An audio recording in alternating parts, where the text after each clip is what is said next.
Você está assistindo o programa Direito em Pauta e o tema abordado hoje é sobre o reconhecimento do Supremo Tribunal Federal sobre as relações homoafetivas. E o convidado do programa é o vereador e advogado Sander Cimaglia. No bloco anterior, a gente está falando da questão dessa visibilidade que o movimento gay ganhou no Brasil, né, dessa trajetória de luta. E com esse reconhecimento do Supremo nas relações homoafetivas, né, dessa questão da união estável, qual deve ser o procedimento agora, já para os casais que querem oficializar essa união? Boa pergunta. Inclusive, eu não sei, por exemplo, se os cartórios já estão preparados para isso. Nós vimos recentemente um casal em Curitiba ir registrar e 3 cartórios recusaram porque precisavam de uma norma, etc. e tal. O caso é muito recente, não tem como voltar atrás, o Supremo é soberano. Agora, nada mais Américo, nada mudou. Os contratos de parceria sempre foram feitos. Desde 2005 são aceitos, por exemplo, nos planos de saúde, são aceitos, por exemplo, na Caixa Federal para financiar um imóvel em conjunto, são aceitos, por exemplo, para imposto de renda.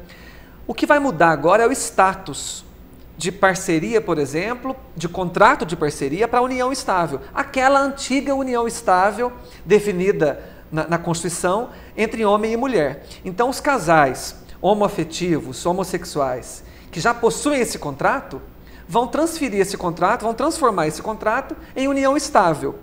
Os que não possuem já podem passar a já registrar a união estável. O que é isso? O que significa isso? A união estável, você adquire direitos, os mesmos direitos igualados dos heterossexuais. Por exemplo, pensão em caso de morte, por exemplo, adoção, por exemplo, você ficar dependente da pessoa no plano de saúde, até mesmo, porque quando o Supremo aceita a união estável entre pessoas do mesmo sexo, ele está quase aceitando o casamento civil, porque de uma coisa para outra é só transformar. Sim. E nesse sentido, aceitando assim, há uma brecha, isso aí eu que estou dizendo, há uma brecha posterior para ser analisada da própria troca do sobrenome. O meu parceiro, por exemplo, vai poder usar o Cimaglia no nome dele a partir do momento que nós fizermos o casamento civil.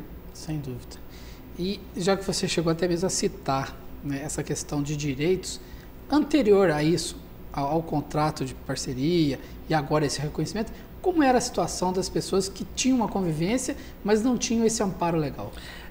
Dependia quase que 100% do judiciário, da cabeça do juiz, da cabeça do representante do Ministério Público. Mesmo que tenha um contrato, esse contrato não era lei. Esse contrato não podia ou não ser aceito. Era mais uma prova para que a gente realmente conseguisse chegar no que chegamos hoje. Quando o Supremo reconhece, cai por chão todas essas dúvidas. E isso deve ser aceito. Então, o que antes existia, desde 2005, repetindo, eram os contratos de parceria civil, como o contrato, por exemplo, de sociedade. Sim. Eram meros contratos. Hoje não. Hoje, a partir de agora, é realmente união estável. E você chegou a citar a questão da adoção. Vários tribunais anteriormente já concediam o direito de casais homossexuais adotarem. E de que forma você vê agora essa questão da adoção pelos casais que vão ter esse reconhecimento? Vejo o preenchimento de uma lacuna seríssima na sociedade brasileira. Inclusive, um grave problema social. Existem dados de que 9 milhões de crianças no Brasil estão nos lares, estão nos lares como por exemplo educandários, creches, para serem adotadas.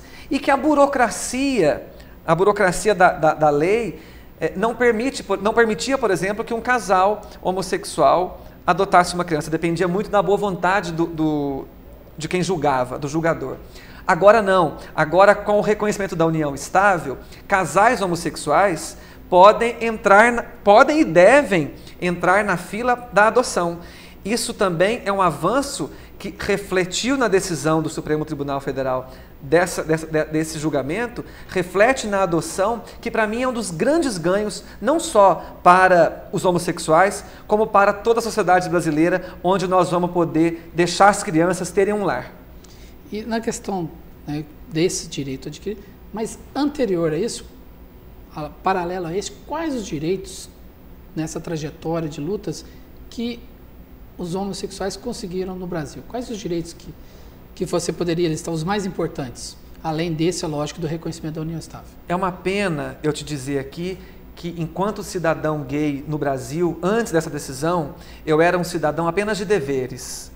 Meus direitos eram todos negados. Hoje, quando o Supremo Tribunal Federal reconhece a união estável, eu passo a ter igualdade de mais de 37 direitos negados aos homossexuais e liberados para os heterossexuais. Então, é uma pena te dizer que quando você me pergunta quais são os direitos adquiridos nesse movimento, não tem. A única coisa que eu tenho garantido era os meus deveres. Então, hoje só tem mesmo realmente o reconhecimento do Supremo. Agora sim. Ok. O programa Direito em Pauta vai para mais um intervalo e voltamos em instantes. A gente tem visto aí o noticiário na Avenida Paulista, espancamentos. Acabamos de assistir agora uma morte de uma travesti na vizinha cidade de Campos Gerais, com 31 facadas. Esse caso específico da nossa vizinha cidade de Campos Gerais, por exemplo, o cara foi lá e tirou a vida de uma travesti com 31 facadas, a decepou, por exemplo. Esse caso, ele tinha que ter a agravante do crime de homofobia. É um crime de ódio, é um crime de intolerância, e isso o Brasil não pode mais suportar.